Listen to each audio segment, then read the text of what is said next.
Mēs esam Ogres novada kultūras centra jauniešu kora Impulss diriģente Gunita Bičule un kormeistars Maris Slakstīgala.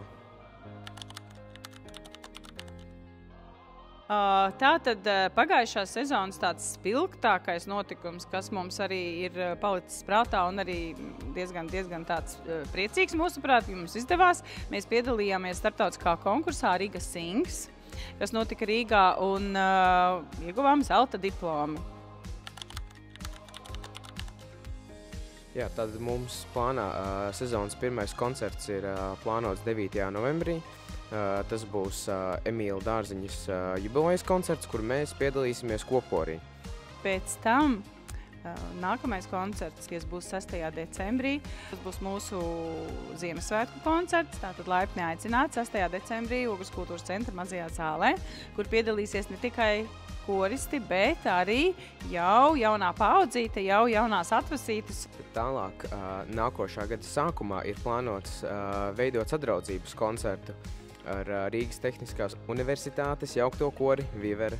Pēc tam nopietni gatavosimies skatei. Un tad sezonas noslēgumā mēs piedalīsimies Raimonda Paula dziedāšanas svētkos 11. jūlijā Meža parka estrādē. Tātad mūs var atrast Ogres novada kultūras centrā pirmdienās un trešdienās no 7 līdz 9. Un, protams, var sekot mūsu Facebook kontam, jeb arī Ogres novada kultūras centra jauniešu kora blogām, kur ir visa informācija, vai personīgi zvanīt man Gunitai Bičulei, kā arī Marisam Lakstīgalam, jebkuram koristam. Čau, mani sauc Elīza, es dziedu jauniešu kori Impulss 2. soprānos, un no šīs sezonas es noteikti gaidu daudz jaunu kopīgu dziesmu, kuras mēs varēsim kopīgi mācīties, un arī kopīgos jautros pasākums.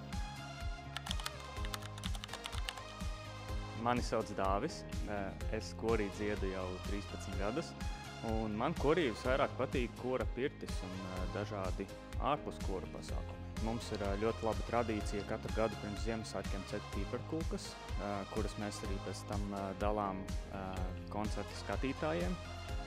Tāpat katru gadu tradicionālā kora pirts, tas ir vienkārši leģendārs pasākums, neaizmirstams. Vispār esam kopumā ļoti saliedāts kolektīvs, ļoti draudzīgs kolektīvs.